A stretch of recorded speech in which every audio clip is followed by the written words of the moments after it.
வேதாகமத்தில் இந்த முதல் பக்கத்தில் 2 ஏற்பாடுகள் உள்ளன. ஒன்று பழைய ஏற்பாடு. பழைய ஏற்பாடு முதல் பக்கத்திலும், இரண்டாவது கீழே இருக்கிற பக்கத்தில் புதிய ஏற்பாடுன்னு இருக்கும். பழைய ஏற்பாட்டில் பார்த்திங்கன்னா மனுஷனை உண்டாக்கி மனுஷனுடைய ரூபத்தில் மனுஷன் செய்கிற காரியத்தினால இயேசுவை வெளிப்படுத்தணும்னு சொல்லிட்டு பழைய ஏற்பாட்டில் ஆதியாகமும், யாத்திராகமும், லேவியராகமும், எண்ணாகமும், உபாகமும், யோசுவா, நியாயாதிபதிகள், ரூத், 1 சாமுவேல், 2 சாமுவேல், 1 ராஜாக்கள், 2 ராஜாக்கள், 1 நாளாகமும், 2 நாளாகமும், எஸ்ரா, நெகோமி, எஸ்தர், யோபு, சங்கீதம், நீதிமொழிகள்.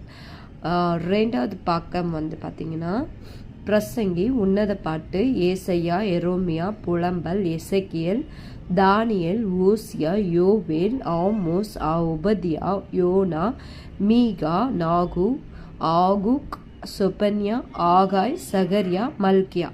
இதெல்லாம் பார்த்திங்கன்னா ஆண்டவர் மனுஷனோடு பேசின வார்த்தைகள். இதில் பார்த்திங்கன்னா மனுஷனால் ஆண்டவரை கீழே வர வைக்க முடியாது. ஏன்னா மனுஷன் தவறி விழுந்தான்.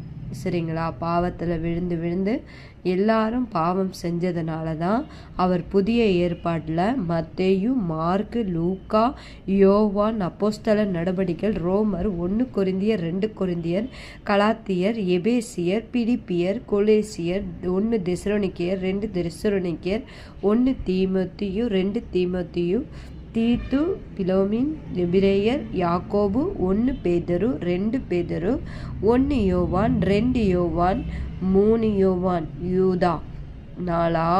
லாஸ்ட் பார்த்திங்கன்னா வெளிப்படுத்தல் விசேஷம். இந்த வெளிப்படுத்தல் விசேஷத்தில் தான் இனி வரும் காலங்கள் அப்படின்னா உலகம் அழிய போகிற போது ஏசப்பா யூத ராஜசிங்கமா இந்த வெளிப்படுத்தலில் பார்த்திங்கன்னா உங்களுக்கு தெரியும். இந்த லாஸ்ட் பக்கத்தில் இருக்கும்.